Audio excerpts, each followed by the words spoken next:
Assalamualaikum warahmatullahi wabarakatuh. Alhamdulillah, puji syukur kepada Allah Subhanahu wa Ta'ala yang masih memberikan kita kesehatan dan kebahagiaan untuk bisa beribadah pada bulan suci Ramadan ini. Kemudian selawat bering salam kepada Rasulullah tercinta Muhammad SAW, yang kita berharap kita adalah insan yang konsisten dalam menjalankan risalahnya.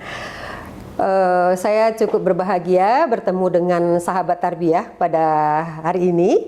Mudah-mudahan kita sehat berbahagia sehingga kita bisa beribadah lebih berkualitas lagi pada hari sebelumnya atau bulan-bulan sebelumnya pada Ramadan ini.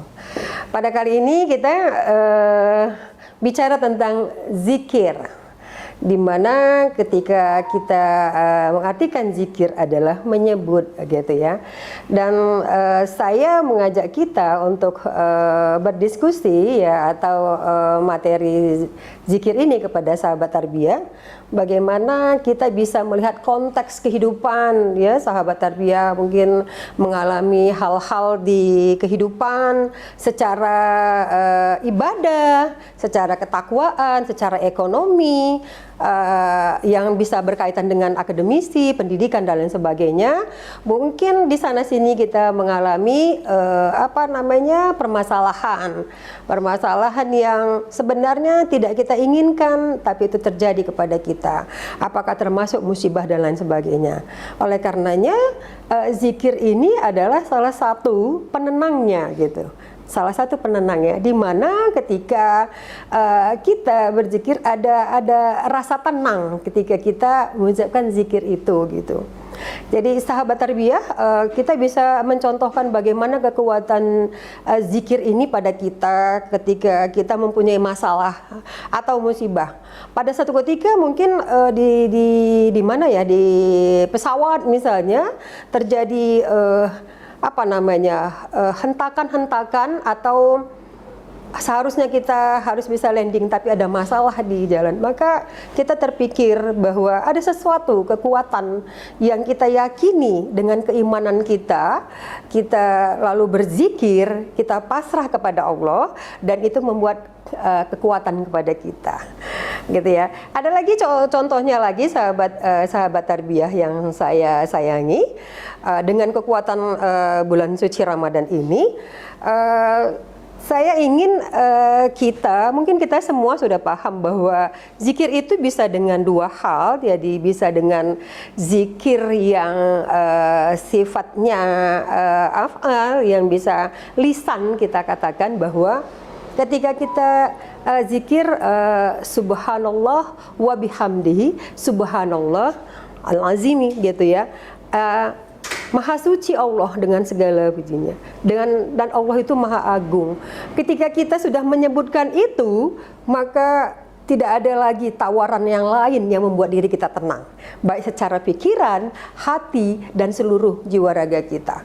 Jadi bisa saja kita mungkin ada ujian-ujian, mungkin seperti yang saya bilang tadi, ada ujian secara finansial, ya, sosial, atau pendidikan itu sendiri. Tapi kita bisa merasa tenang bahwa kita memujinya, maka Allah akan menyayangi kita, dan kita mengagungkan Dia. Tidak ada lagi yang bisa melebihi dari tandingan yang diberikan Allah, sehingga balik lagi hati kita bisa menjadi tenang.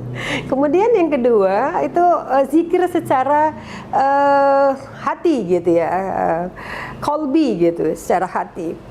Nah, ketika ini juga yang kedua, contohnya saya kasih contoh ya, mungkin sahabat tarbiyah bisa melihat bahwa anak-anak muda sekarang ya, tapi saya bukan anti loh, saya juga sahabat tarbiyah ya.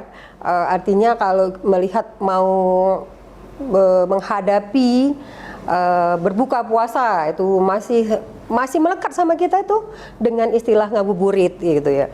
Ngabuburit itu sebenarnya kan kalau dalam bahasa kita, istilah Islam mengajarkan, dalam pendidikan Islam itu diajarkan sebenarnya kita membaca Al-Quran, kita diskusi dan kualitas bagaimana semalam puasanya, bagaimana kita sholatnya, tarawihnya gitu, bagaimana kita ngomong-ngomongnya ke yang lain gitu ya. Tapi artinya berusaha untuk mengevaluasi diri kita, muhasabah diri kita gitu ya. Tapi banyak juga ya teman-teman gitu ya, saya mengajak sahabat tarbiyah, ngabuburit saya kira tidak ini ya, apa manfaatnya gitu. Bagusan ngariung, kita kumpul kemudian apa yang kita bahas. Mungkin yang paling indah sekarang itu karakter kita yang mau kita ini kan. Lalu itu bagian dari zikir kita, bagian dari zikir kita mengingat Allah Subhanahu wa taala. Jadi perbanyak zikir gitu.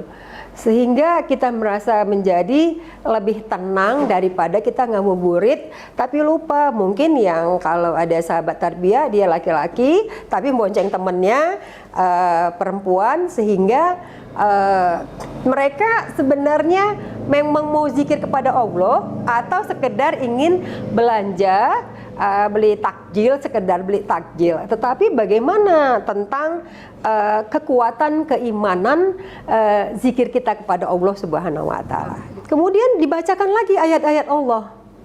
Ayat-ayat Allah Al-Qur'an itu. Itu bagaimanakah dengan ayat Allah yang kita dengarkan?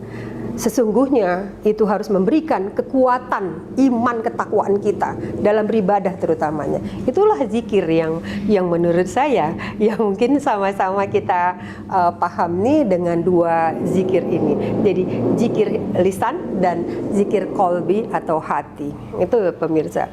Jadi dua ini. Dan juga yang kita bisa telaah dalam surat Ali Imran 190 dan 191 bahwa itu ada kata-kata ulul albab di sana.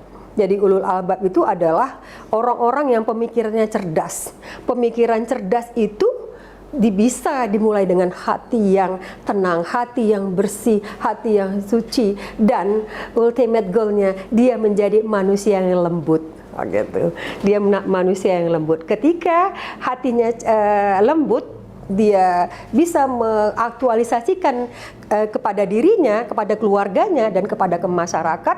Saya yakin bahwa cita-cita kita menuju bagaimana ketaatan kita kepada Allah akan sampai. Itu dia. Kemudian di dalam Ali Imran 191 dinyatakan tentang orang-orang yang berakal. Yang berakal itu. Jadi ada kata-kata akal inilah yang menjustifikasi kita untuk tidak bisa menafikan bahwa sesungguhnya ada kekuatan yang mempengaruhi diri kita sehingga kita bisa beraktivitas dan kita yakin bahwa Allah adalah tempat kita bergantung sebagaimana di dalam surat Al-Fatihah. Itu para sahabat tarbiyah pada bulan Ramadan ini. Terima kasih. Selamat berbuka puasa untuk kita semua. Semoga kita sehat, diijabah Allah doa-doa kita, bertambah rezeki kita, dimudahkan semua urusan kita. Yang paling kuncinya semoga kita mendapat Lailatul Qadar sebagaimana itu adalah keinginan hamba yang bertakwa kepada Allah Subhanahu wa taala. Billahi taufiq wal hidayah. Wassalamualaikum warahmatullahi wabarakatuh.